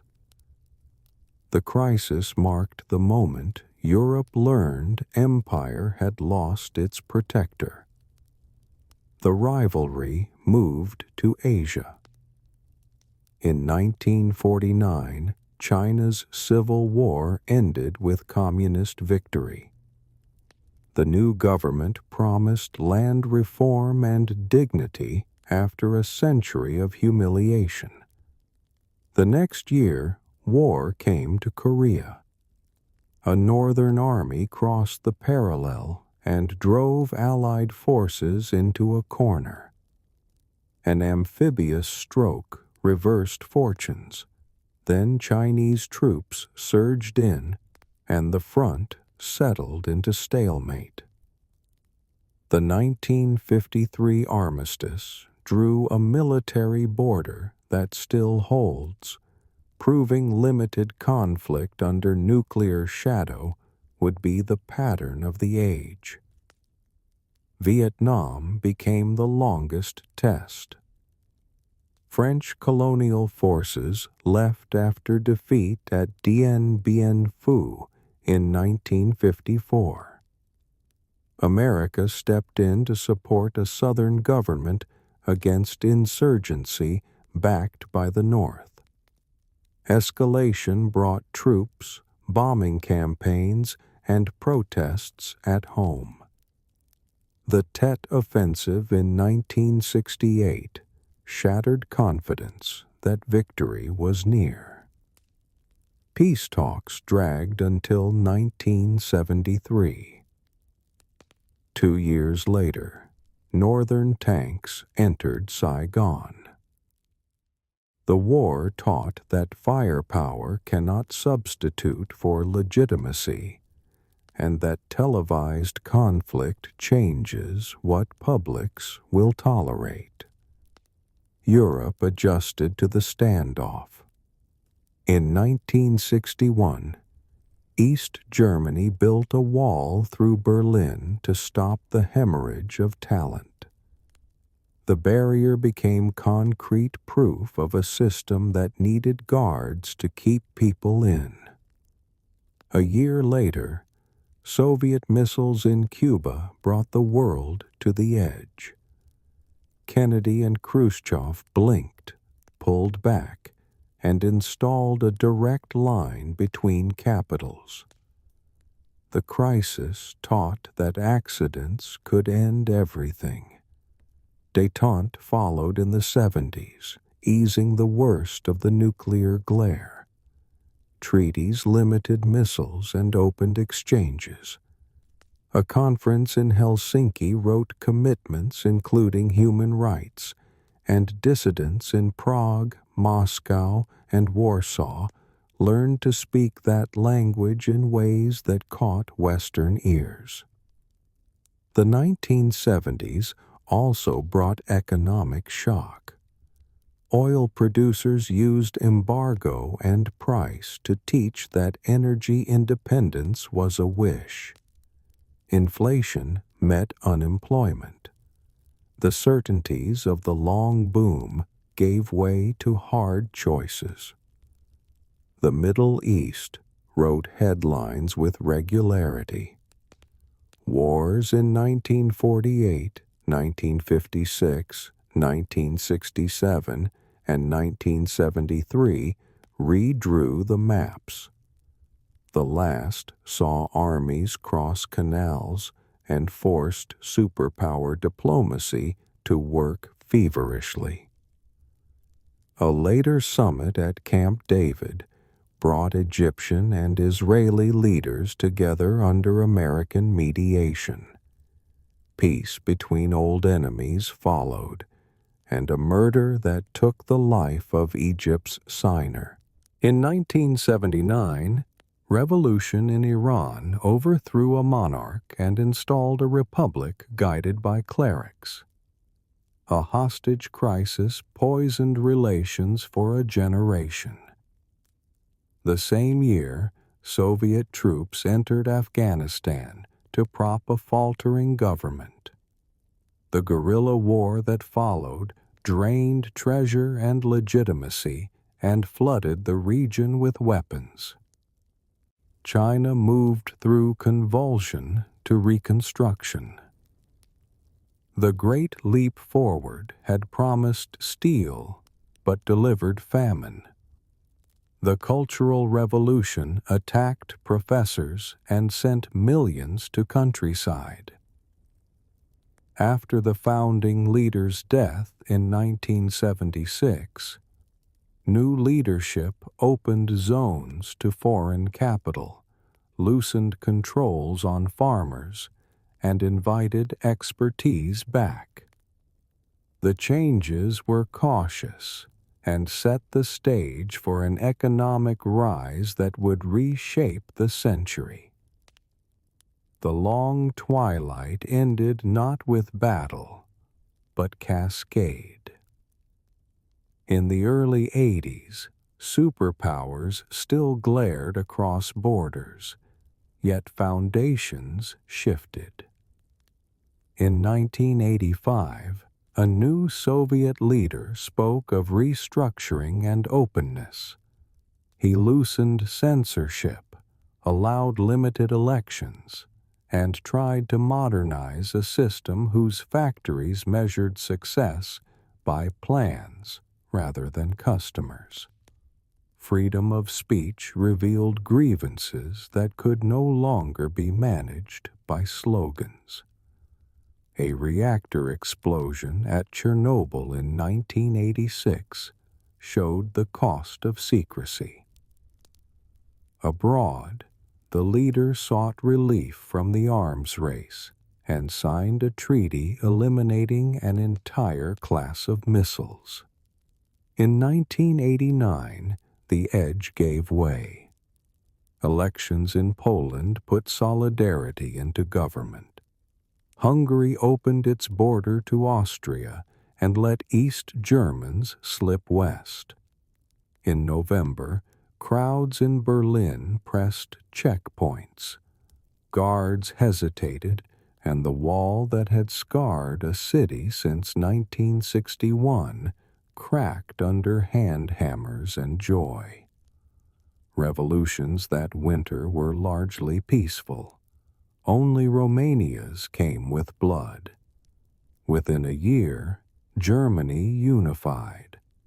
The Soviet Union, stretched by reform and nationalism, staggered through an attempted coup in 1991 and dissolved.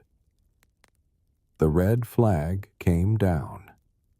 15 new states appeared, and the Warsaw Pact closed its books. The 90s turned on markets, treaties, and an invention that changed daily life. In 1989, a physicist sketched a way to connect documents through common addresses. Within years, the World Wide Web made the Internet friendly to ordinary users. Browsers let people click from page to page as if wandering a library with no walls. New companies sprang up with promises that seemed to outpace gravity. The bubble burst in 2000, but the habits the web taught proved durable. Globalization acquired institutions. In Europe, leaders signed the Maastricht Treaty, creating a union with a single market and a plan for shared currency. The euro arrived in 1999. Labor and capital moved freely, and Schengen let travelers cross without checks. Across the Atlantic, NAFTA bound. Canada, Mexico, and the United States into a larger market. The World Trade Organization opened in 1995 to referee disputes. Supply chains lengthened. Factories moved where labor was cheaper. The result was lower prices in some places and shuttered plants in others. China's rise gave that story scale. After 1978, reformers opened the economy. Coastal zones welcomed investment. Growth averaged near 10% for years. By decade's end, China was workshop to the world. Most of the decade felt like reprieve. In 1990, Iraq invaded Kuwait. A coalition organized under UN authority moved troops to the Gulf. A swift campaign in 1991 pushed Iraqi forces out, announcing that Western air power and precision weapons had learned new tricks. The new century opened with a shock. On a September morning in 2001, passenger jets became weapons and turned lower Manhattan into ash. The Pentagon burned. A fourth plane fell into Pennsylvania because passengers fought. The attack was theater designed for global audience and strategy, designed to drag a superpower into costly wars. It succeeded. The United States toppled a regime in Afghanistan that sheltered plotters, then invaded Iraq in 2003, claiming hidden arsenals threatened the world. Baghdad fell quickly. Victory did not. Intelligence about weapons proved wrong. Insurgency became civil war. American forces rewired their approach and reduced violence for a time. Withdrawal left unfinished business. The 2008 financial crisis began with mortgages bundled into securities that banks traded globally. When housing prices fell, the edifice collapsed. Lehman Brothers failed. Credit froze. Governments bailed out banks and automakers. Central banks cut rates to near zero. The Great Recession followed with unemployment lines and foreclosed homes. Recovery was slow and uneven, and trust in markets and elites never fully returned. The Arab Spring began in a Tunisian town and spread because millions recognized the story. Crowds filled squares demanding dignity. Tunisia negotiated a new constitution. Egypt's dictator fell. Then the army reclaimed power. Libya's uprising drew Western air campaign, but left a state without spine. Syria's peaceful protests met bullets, then rockets. Foreign powers chose sides. Jihadists found space in ruins. The state fragmented into zones held by factions with competing sponsors. Technology reshaped the public square. Platforms that once promised connection contended with pollution of rage. The smartphone became the most intimate object most people owned. By 2010, more humans had mobile phones than toilets. Social media gave voice to movements and also to mob justice. The Arab uprisings were organized in part through posts and photos. So were conspiracy theories and harassment campaigns. Moderation teams became newsroom and court combined. Climate science sharpened its terms.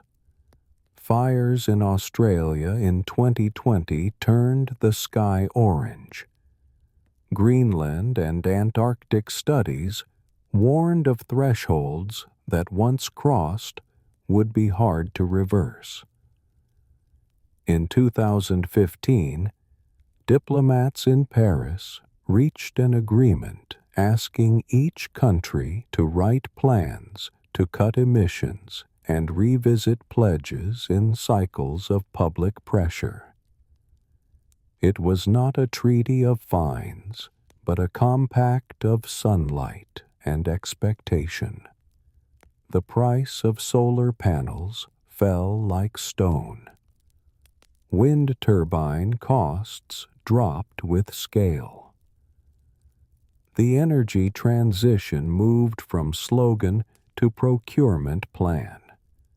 In 2020, a novel coronavirus spread from a city in central China to every continent. Hospitals filled. Morgues overflowed. Cities locked down. Borders closed. The global economy contracted in months. Vaccines arrived with unprecedented speed. By summer 2021, mRNA formulations received full approval. Science was dividend from decades of basic research accelerated by emergency. Yet distribution was uneven. Wealthy nations secured early lots, while a scheme called COVAX tried to balance scales for lower-income countries. Pandemic time left marks beyond epidemiology. Classrooms moved to kitchen tables. Offices became islands linked by video tiles. Supply chains became dinner table news in March 2021, when a container ship blocked the Suez Canal for 6 days. The incident offered stark image of how global trade works and how little slack exists in systems built for speed. Demand shifted strangely. Car makers who canceled chip orders scrambled to buy them back, resulting in semiconductor shortages seeping into nearly every modern product. While societies counted the dead, a land war in Europe rewrote strategic assumptions. On February 24, 2022, Russian forces crossed into Ukraine to topple a neighboring government. Air raid sirens in Kyiv became soundtrack of a capital under threat. The UN General Assembly condemned the invasion. The war dragged far longer than expected and reset energy markets, wheat flows, and alliances. Two neutral Nordic countries reconsidered standing alone. Finland joined NATO in April 2023, followed by Sweden in March 2024, expanding the alliance across the Baltic. Scientific imagination offered counterpoint. In July 2022, the James Webb Space Telescope released first images, crisp portraits looking back across cosmic time.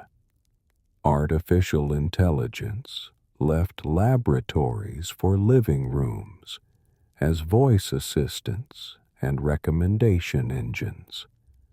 The same techniques wrote disconcertingly real fake videos, raising questions about truth when eyes can be fooled. The long now is not prophecy, it is recognition that the future arrives in increments. Grain prices and chip counts, river gauges and hospital inventories all tell the same tale. We are more entangled than any empire managed and more dependent on trust than any algorithm can replace. The age learned about secrecy when a contractor copied files showing programs watching metadata of a planet. Privacy laws in Europe gave citizens new rights in 2018. Firms rewrote terms of service, but habits proved harder to change than footers. Public health carried its own ledger of hope. The leap of mRNA did not end with one virus. Trials opened for cancers and rare diseases. Wastewater labs that protected campuses turned into sentries for future outbreaks. Historians will read this period as reckoning with scale. Climate is global, yet remedies begin with building codes and bus routes. Technology is planetary, yet harms arrive in single school districts. Peace and war spin on national decisions, yet consequences appear as rent and bread.